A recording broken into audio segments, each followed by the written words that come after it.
जी, नमस्कार। रू study IQ में आपका स्वागत है।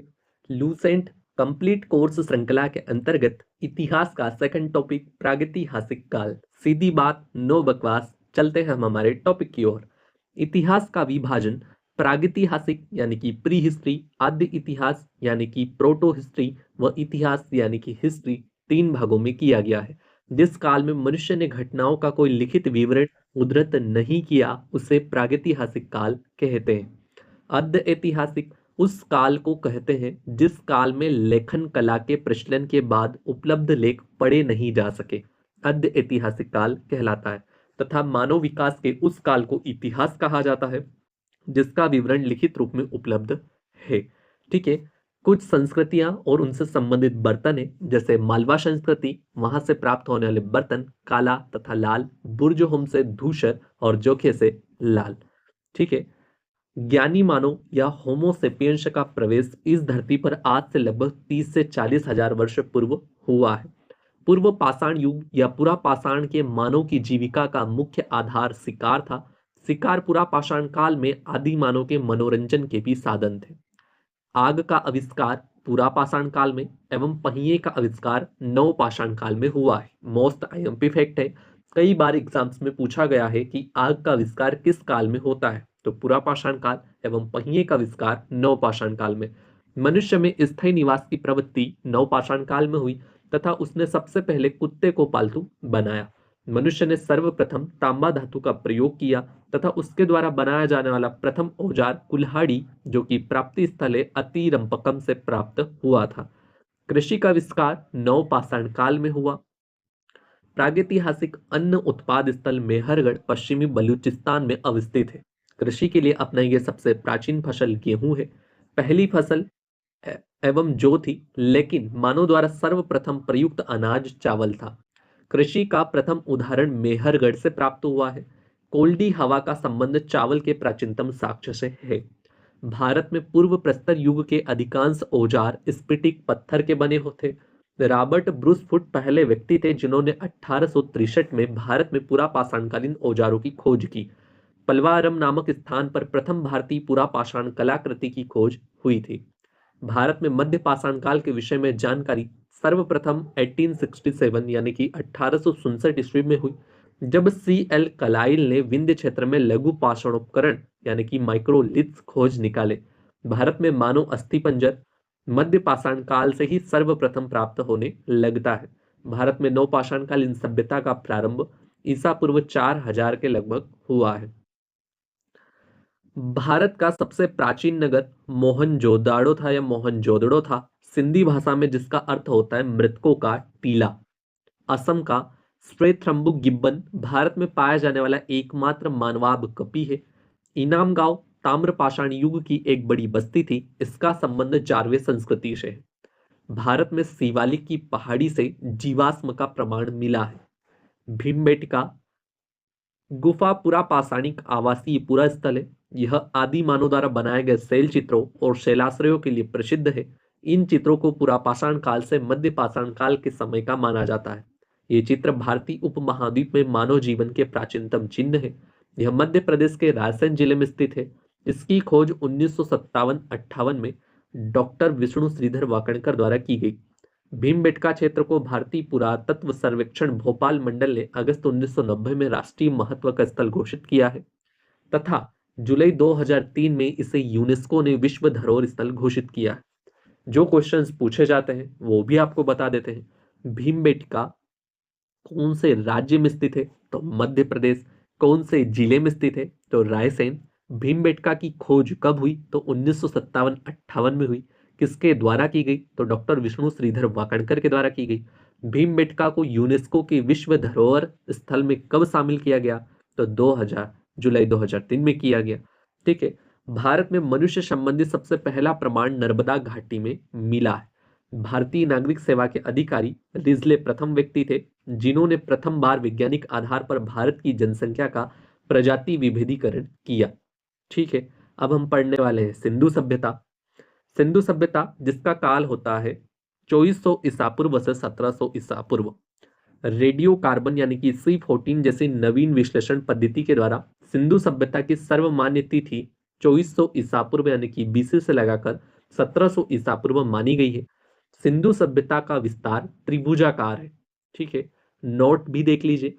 तिथि निर्धारण की कार्बन 14 या C14 की खोज अमेरिका के प्रसिद्ध रसायन शास्त्री VF लेवी के द्वारा 1946 में की गई थी। इस पद्धति में जिस पदार्थ में कार्बन 14 की मात्रा जितनी ही कम रहती है वह उतनी ही प्राचीन मानी जाती है, अर्थात जिसमें कार्बन की मात्रा कम है वह उतनी ही पुरानी है। ठीक है, अगला फैक्ट, सिंधु सभ्यता की खोज 1921 में राय बहादुर दयाराम साहनी ने की थी। सिंधु सभ्यता को आद्य ऐतिहासिक अथवा कांस्य या ब्रॉन्ज युग में रखा जा सकता है। इस सभ्यता के मुख्य निवासी द्रविड़ तथा भूमध्य सागरीय थे। सर जॉन मार्शल भारतीय पुरातत्व सर्वेक्षण विभाग के तत्कालिक महानिदेशक ने 1924 में सिंधु घाटी सभ्यता नामक एक उन्नत नगरीय सभ्यता पाए जाने की विधिवत घोषणा की। सिंधु सभ्यता के सर्वाधिक पश्चिमी पुरास्थल दास्क नदी के किनारे स्थित सुत कांगेडोर बलूचिस्तान, पूर्वी पुरास्थल हिंडन नदी के किनारे आलमगीरपुर जिला मेरठ उत्तर प्रदेश, उत्तरी पुरास्थल चिनाब नदी के तट पर अखनूर के निकट मादा जम्मू कश्मीर व दक्षिणी पुरास्थल गोदावरी नदी के तट पर दैमाबाद जिला अहमदनगर महाराष्ट्र स्थित है। सीधा सा फैक्ट है कि भाई साहब जो हड़प्पा सभ्यता या सिंधु सभ्यता थी उसकी चारों दिशाओं में कौन कौन से शहर या किस नदी के किनारे स्थित थे। ठीक है, तो जिसमें पश्चिमी स्थल था सुत कांगेडोर बलूचिस्तान जो कि दास्क नदी के किनारे था, पूर्वी स्थल था हिंडन नदी के किनारे आलमगीरपुर, उत्तरी स्थल था चिनाब नदी के किनारे माडा जम्मू कश्मीर और दक्षिणी स्थल था गोदावरी नदी के तट पर दैमाबाद महाराष्ट्र। ठीक है, सिंधु सभ्यता या सिंधु सभ्यता नगरीय सभ्यता थी।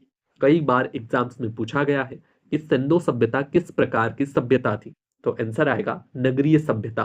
सिंधु सभ्यता से प्राप्त परिपक्व अवस्था वाले स्थलों में केवल 6 को ही बड़े नगर की संज्ञा दी गई है। मोहनजोदड़ो, हड़प्पा, गढ़वारीवाला, राखीगढ़ी, धोलावीरा और कालीबंगन। धोलावीरा भारत में सिंधु घाटी सभ्यता की पहली साइट है जिसे यूनेस्को ने 2021 में विश्व विरासत स्थल की सूची में शामिल किया गया है। लेटेस्ट एंड करेक्ट अपडेटेड है। स्वतंत्रता प्राप्ति पश्चात हड़प्पा संस्कृति के सर्वाधिक स्थल गुजरात में खोजे गए। नोट पढ़ लीजिए, सिंधु घाटी सभ्यता का सबसे बड़ा स्थल मोहनजोदड़ो है, जबकि भारत में इसका सबसे बड़ा स्थल राखीगढ़ी घग्गर नदी है जो हरियाणा के हिसार जिले में स्थित है। इसकी खोज 1963 में सूरज भान ने की थी। लोथल एवं सुरकोटदा सिंधु सभ्यता का बंदरगाह था। जूते हुए खेत व नक्काशीदार ईंटों के प्रयोग का साक्ष्य कालीबंगन से प्राप्त हुआ है। मोहनजोदड़ो से प्राप्त स्नानागार संभवतः सिंधु सभ्यता की सबसे बड़ी इमारत है, जिसके मध्य स्थित स्नान कुंड जो कि 11.88 मीटर लंबा, 7.01 मीटर चौड़ा और 2.43 मीटर गहरा है। अग्निकुंड लोथल व कालीबंगन से प्राप्त हुए हैं। मोहनजोदड़ो से प्राप्त एक सिल पर 3 मुख वाले देवता पशुपतिनाथ की मूर्ति मिली है। उनके चारों ओर हाथी, गेंडा, चीता एवं भैंसा विराजमान है। मोस्ट आईएमपी फैक्ट है। मोहनजोदड़ो से प्राप्त एक सिल पर 3 मुख वाले देवता पशुपतिनाथ की मूर्ति मिली है। उनके चारों ओर हाथी, गेंडा, चीता एवं भैंसा विराजमान है। मोहनजोदड़ो से नृत्य की एक कांस्य मूर्ति मिली है। हड़प्पा की मोहरों पर सबसे अधिक एक श्रृंगी पशु का अंकन मिलता है। यहाँ से प्राप्त एक आयताकार मोहर में स्त्री के गर्भ से निकलता हुआ पौधा दिखाया गया है। मनके बनाने के कारखाने लोथल एवं चुनुदड़ो से मिले हैं। सिंधु सभ्यता की लिपि भाव चित्रात्मक है। यह लिपि दाई से बाई यानी कि राइट टू लेफ्ट की ओर लिखी जाती थी। जब अभिलेख एक से अधिक पंक्तियों का होता था तो यह पंक्ति राइट टू लेफ्ट यानी कि दाई से बाई ओर और दूसरी पंक्ति बाईं से दाईं ओर लिखी जाती थी। लेखन कला की उचित प्रणाली विकसित करने वाली पहली सभ्यता सुमेरिया की सभ्यता थी।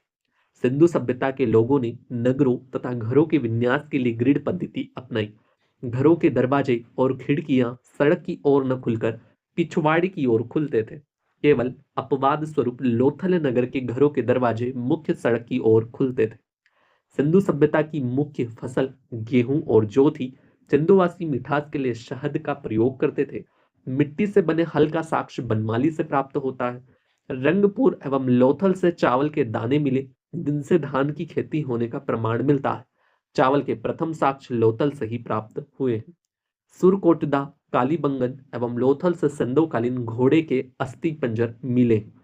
तोल की इकाई संभवतः 16 के अनुपात में थी। सिंधु सभ्यता के लोग यातायात के लिए 2 पहिए एवं 4 पहिए वाली बैलगाड़ी एवं भैंसा गाड़ी का उपयोग करते थे। मेसोपोटामिया के अभिलेखों में वर्णित मेलुहा शब्द का अभिप्राय सिंधु सभ्यता से ही है। यह क्वेश्चंस भी पूछा गया है कि मेलुहा शब्द का अभिप्राय किस सभ्यता से। ठीक है, तो उसका संबंध भी सिंधु सभ्यता से। संभवतः हड़प्पा संस्कृति का शासन वणिक वर्ग के हाथों में था। पिग्गट ने, ठीक है, पूछा जाता है कि किसने हड़प्पा और मोहनजोदड़ो को एक विस्तृत साम्राज्य की जुड़वा राजधानी कहा, तो पिग्गट ने। और किसे कहा, तो हड़प्पा और मोहनजोदड़ो। हड़प्पा और मोहनजोदड़ो को एक विस्तृत साम्राज्य की जुड़वा राजधानी कहा है। सिंधु सभ्यता के लोग धरती को उर्वरता की देवी मानकर उसकी पूजा किया करते थे। वृक्ष पूजा, शिव पूजा के प्रचलन के साक्ष्य भी सिंधु सभ्यता में मिलते हैं। स्वास्तिक चिन्ह, जिसे चौक भी कहा जाता है, संभवतः हड़प्पा सभ्यता की देन है। इस चिन्ह से सूर्योपासना का अनुमान लगाया जाता है। सिंधु घाटी के नगरों में किसी भी मंदिर के अवशेष नहीं मिले हैं। यहाँ पर आपको स्वास्तिक चिन्ह भी दर्शाया गया है। सिंधु सभ्यता में मातृ देवी की उपासना सर्वाधिक प्रचलित थी। पशुओं में कुबड़ वाला सांड इस सभ्यता के लोगों के लिए विशेष पूजनीय था।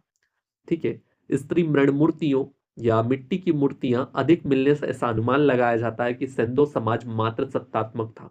सिंधुवासी सूती एवं ऊनी वस्त्रों का प्रयोग करते थे। मनोरंजन के लिए सिंधुवासी मछली पकड़ना, शिकार करना, पशु पक्षियों को आपस में लड़ाना, चौपड़ और पासा खेलना आदि साधनों का प्रयोग करते थे।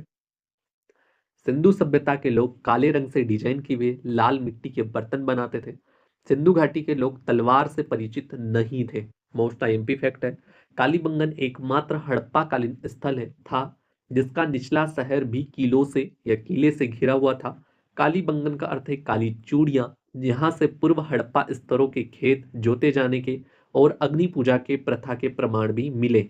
पर्दा प्रथा एवं वेश्यावृत्ति सिंधु सभ्यता में प्रचलित थी। शवों को जलाने, गाड़ने, यानी कि दोनों प्रथाएं प्रचलित थी। हड़प्पा में शवों को दफनाने की, जबकि मोहनजोदड़ो में जलाने की प्रथा विद्यमान थी। क्वेश्चंस पूछा जाता है कि शवों को दफनाने की प्रथा कौन सी सभ्यता में मानी जाती है, तो हड़प्पा सभ्यता। मोहनजोदड़ो में जलाने की। लोथल एवं कालीबंगा से युग्म समाधियां मिली है। सिंधु सभ्यता के विनाश का संभवतः सबसे प्रभावी कारण बाढ़ को माना जाता है या बाढ़ी था। आग में पकी हुई मिट्टी को टेराकोटा कहा जाता है। ठीक है, एक आयातित सिंधु काल में कुछ विदेशी व्यापार होते थे जिसमें हम वस्तुओं को, आयातित वस्तुएं जो कि खरीदना, और कहाँ से खरीदते थे वो प्रदेश का नाम पूछा गया है। जैसे तांबा खेतड़ी बलूचिस्तान ओमान से, चांदी अफगानिस्तान ईरान से, सोना कर्नाटक अफगानी ईरान से, टीन अफगानिस्तान ईरान, गोमेद सौराष्ट्र से, लाजवर्त मेसोपोटामिया और सीसा ईरान। आप तो सिर्फ तांबा, चांदी और सोना देख लीजिए जो कि आपकी एग्जाम के दृष्टिकोण से अति महत्वपूर्ण है। अब आता है अंतिम बिंदु के रूप में सिंधु सभ्यता के प्रमुख स्थल, नदी, उत्खननकर्ता और वर्तमान स्थिति। ठीक है, तो देखते हैं हड़प्पा जो कि रावी नदी के किनारे पर है। ठीक है, स्थिति की बात करें तो पाकिस्तान के पंजाब प्रांत का साहिवाल जिला। उत्खननकर्ता दयाराम साहनी 1921 और माधव स्वरूप वत्स और व्हीलर।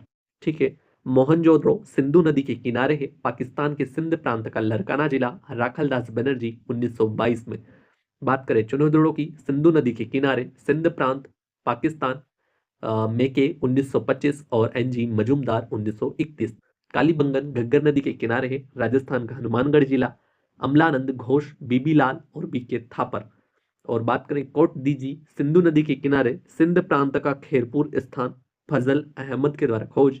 रोपड़ सतलज नदी के किनारे पंजाब का रोपड़ जिला, यज्ञदत्त शर्मा। रंगपुर और लोथल, रंगपुर होता है मादर नदी के किनारे, गुजरात का काठियावाड़ जिला, रंगनाथराव के द्वारा खोज की जाती है। और लोथल जो कि भोगवा नदी के किनारे होता है, गुजरात का अहमदाबाद जिला, रंगनाथराव के द्वारा खोज की जाती है।